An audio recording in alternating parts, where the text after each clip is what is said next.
মোৰ নাম শ্ৰীমতী কৃষ্ণপ্ৰিয়া গগৈ।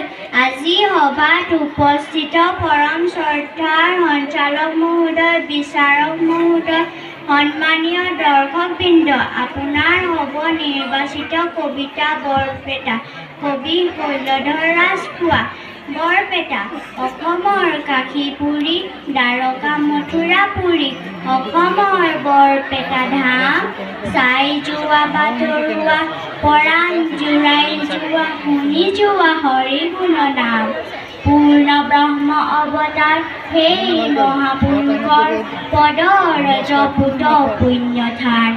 ই থানৰ প্ৰতি অনু বাৰিকণা পৰমনু, শুনে নিতে হৰি গুণ গান।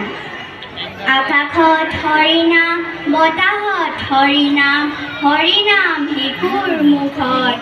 নাৱে নাৱে হৰিনাম, ই যেন বৈকুণ্ঠৰ ধাম। হৰিনাম শিশুৰ মুখত।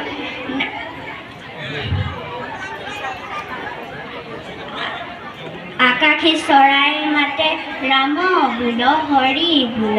গছে পাতে হৰি গুণ গায়, নিজান বননি চিনি হৰিৰ মহিমা শুনি শোকতাপ দূৰতে পলায়। জনমত হৰিনাম, বিবাহত হৰিনাম, হৰিনাম বিহুৰ উৎসৱত। নাৱৰীয়াই নাও বাই হৰিৰ মহিমা গায়, বৰনৈ বিমল পুকুৰ। ধন্যবাদ।